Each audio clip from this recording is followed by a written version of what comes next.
बलूचिस्तान में दहशतगर्द तंजीमों के खिलाफ फौजी ऑपरेशन का फैसला, नेशनल एक्शन प्लान के तहत मंजूरी।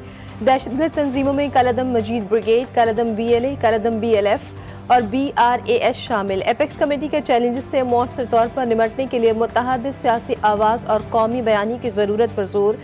इजलास में नेक्टा को दोबारा फाल करने, कौमी और सूबाई इंटेलिजेंस फ्यूजन और खतरात की तशखीस के मराकज़ के क़याम पर भी इत्तेफाक।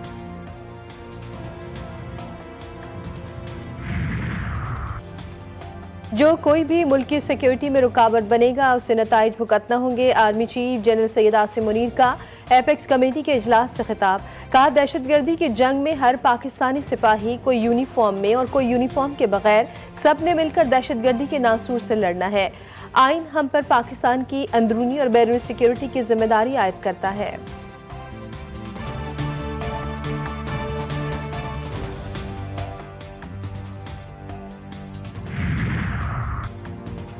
पाकिस्तान में दहशतगर्दी पर अमरीका भी परेशान। पुलिस एहलकारों के अगवा पर तशवीश का इजहार। तर्जुमान अमरीकी महकमा खारजा मैथ्यू मिलर का हमलों की मजम्मत करते हुए कहना था कि पाकिस्तानी अवाम ने दहशतगर्दी के हाथों बहुत ज्यादा नुकसान उठाया। मुतासरा खानदानों से हमदर्दी है। दहशतगर्दी रोकने के लिए हुकूमती रहनुमाओं से बातचीत के लिए पुरअज़्म है। सिविलियन और फौजी सलाहियत बढ़ाने के लिए मुशावरत जारी।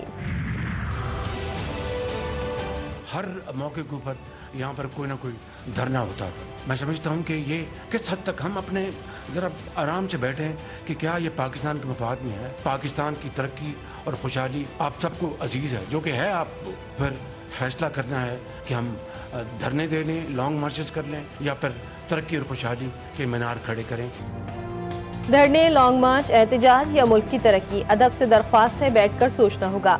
वज़ीर-ए-आज़म की तहरीक इंसाफ को मुज़ाकरात की दावत। शहबाज शरीफ कहते हैं मुआशी बेहतरी, तरक्की और सियासी इस्तेहकाम एक दूसरे से मुंसलिक हैं। बाज़ मामलात पर हमें तफसील से बात करना होगी। क्या मुल्क इस वक्त धरने, जुलूस और लॉन्ग मार्च का मुतहम्मिल हो सकता है?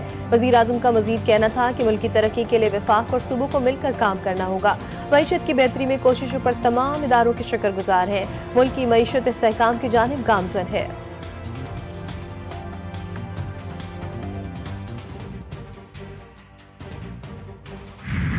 बानी PTI मान गए। अली अमीन गंडापुर को हुकूमत से मुज़ाकरात की मशरूत इजाज़त। 24 नवंबर का एहतजाज भी फाइनल है। बानी PTI से वज़ीर आला खैबर पख्तूनख्वा की अडियाला जेल में मुलाकात। मीडिया से गुफ्तगू में साबिक वज़ीर आज़म ने बताया अली अमीन गंडापुर उनसे मुज़ाकरात की इजाज़त लेने आए थे। उन्होंने कहा कि अगर मुज़ाकरात से मामलात हल हो जाएं तो ये ज़्यादा बेहतर है, इसलिए अली अमीन को मुज़ाकरात की इजाज़त दी है। जब तक हमारे मुतालबात पूरे नहीं होंगे, एहतजाज से पीछे नहीं हटेंगे।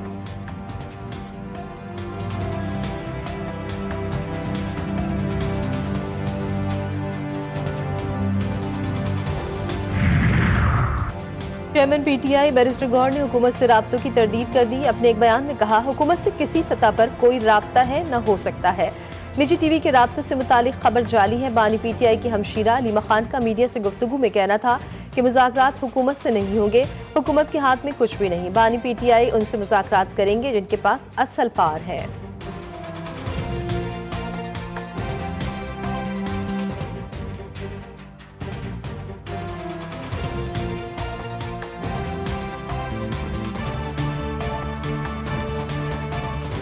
एस्टेब्लिशमेंट का ही कार्य है। हुकूमत के पास, वो हुकूमत खुद कहती है मेरे हाथ में कुछ नहीं है, तो अब वो जब आप हमारे से पूछते हैं कि वो हुकूमत वाले खुद कह रहे हैं जी, TV पे बैठ के कह रहे हैं कि हमारे हाथ में तो कुछ भी नहीं। 24 नवंबर को इस्लामाबाद में एहतजाज की कॉल। वज़ारत दाखिला का सख्त तरीन इक़दामात का फैसला। वफाकी दारुल-हुकूमत में 2 माह के लिए दफ़ा 144 नाफिज। वज़ारत दाखिला की जानिब से मुताल्लिका सिक्योरिटी इदारों को मुकम्मल तैयारी की हिदायत। शरपसंदी में मुलव्विस अफराद के खिलाफ सख्त तरीन कानूनी कार्रवाई का फैसला। पंजाब और FC से नफरी तलब की जाएगी।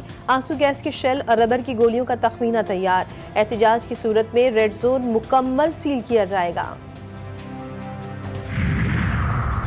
तहरीक इंसाफ का 24 नवंबर को मुमकिना एहतजाज। इस्लामाबाद, रावलपिंडी की मकामी क़यादत के खिलाफ क्रैकडाउन। PTI रहनुमाओं और कारकुनों की गिरफ्तारी के लिए मुख्तलिफ मकामात पर छापे।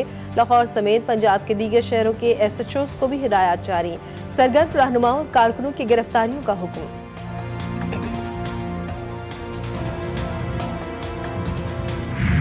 अकबर के लिए फिर एक कॉल का हमें मिली है। मेरे ख्याल से तो कॉल हर गुजरते महीने के साथ एक कॉल नई चेंज हो जाती है। मेरे ख्याल से नवंबर की एक कॉल है, फिर जनवरी की कॉल होगी। अब अचानक से चैंपियंस आ गए, कांग्रेस आ गई है, यूएस आ गया है कि जी ह्यूमन राइट्स वायलेशन हो रही है। हर रोज एहतजाज, हर रोज आखिरी कॉल, बता रहा हूँ 24 नवंबर को बानी पीटीआई रिहा नहीं होंगे। फैसल वाबदा कहते हैं भुट्टो को फांसी और नवाज शरीफ के साथ ज्यादती हुई। कोई इंसानी हुकूक की तंजीम बोली ना अमरीका ने मुदाखलत की। अब कांग्रेस से खत आ रहे हैं, कोई एमपीए 50 लोग भी नहीं ला सकेगा। एहतजाज खत्म हो जाएगा, होगा कुछ भी नहीं। यहाँ बेहिसी बेशर्मी है, कोई भी मुदाखलत कर ले, फर्क नहीं पड़ता। बच्चों के मजे खत्म, पंजाब भर में तमाम तालीमी इदारे आज से खुल गए। लाहौर में हवाओं का रुख तब्दील होने से फिजाई आलूदगी में कमी, शहर का एयर क्वालिटी इंडेक्स से 276 रिकॉर्ड। स्मॉग की सूरत हाल होने पर हुकूमती सख्तियों में भी नरमी। रेस्टोरेंट को SOPs के तहत खोलने की इजाज़त, शहरियों को मास्क लगाने की हिदायत। मोटरवे पर भी ट्रैफिक की रवानी बहाल।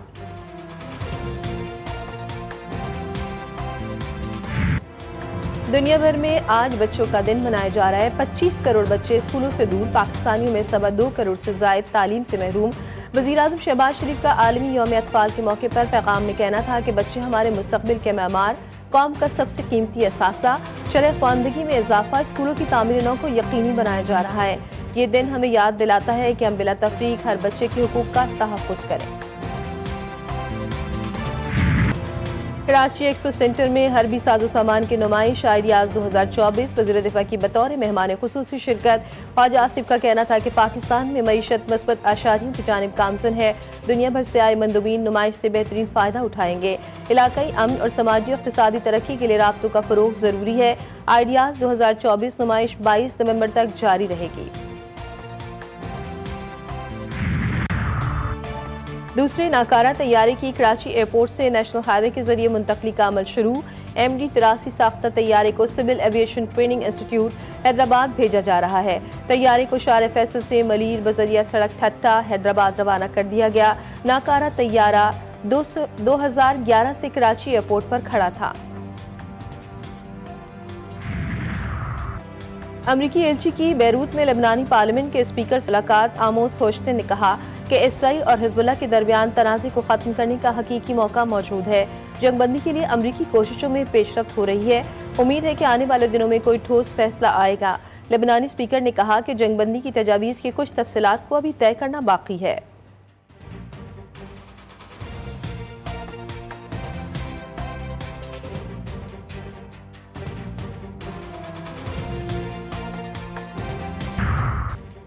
यूक्रेन का अमरीकी मिसाइलों से रूसी इलाके पर हमला। रूसी वज़ीर ख़ारजा सरगेई लारोव कहते हैं कि ब्रांसिंग पर हमला इशारा है कि मगरिब तनाज़ा बढ़ाना चाहता है।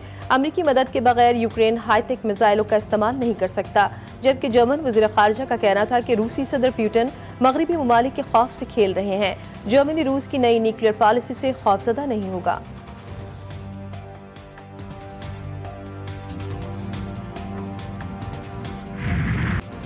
कराची में सर्दी नहीं आई, सूप की वैरायटीज आ गई। शहर के मुख्तलिफ इलाकों में यखनी और कॉर्न सूप के ठेले लग गए।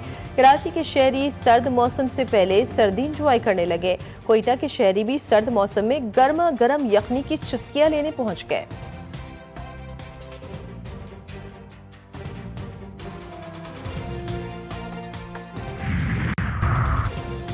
मोदी सरकार की बुज़दिली और नाकामी का एक और सबूत। Bharat blind T20 world cup से दस्तबरदार हो गया। भारतीय ब्लाइंड क्रिकेट एसोसिएशन के सेक्रेटरी ने दस्तबरदारी की तस्दीक कर दी।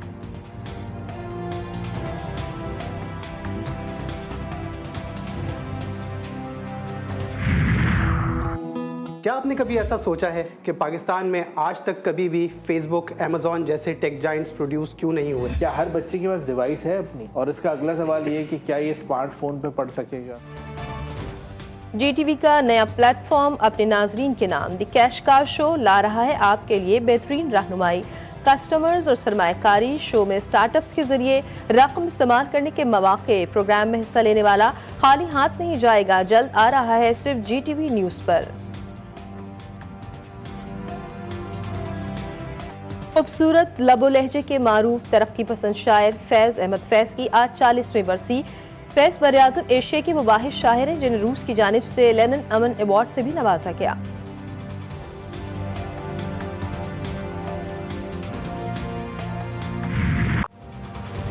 और उर्दू की मुमताज़ मुसन्निफ़ा, मुकालमा निगार और ड्रामा नवीस हसीना मोइन की आज सालगिरह। हसीना मोइन के बगैर PTV की तारीख नामुकम्मल। उन्होंने शहजोरी, ज़ेर ज़बर पेश, अंकल उर्फ़ी, अनकही और तन्हाइयाँ जैसे लाजवाब ड्रामे तहरीर किए। उनके लिखे किरदार निभाने वाले फ़नकार भी अमर हो गए।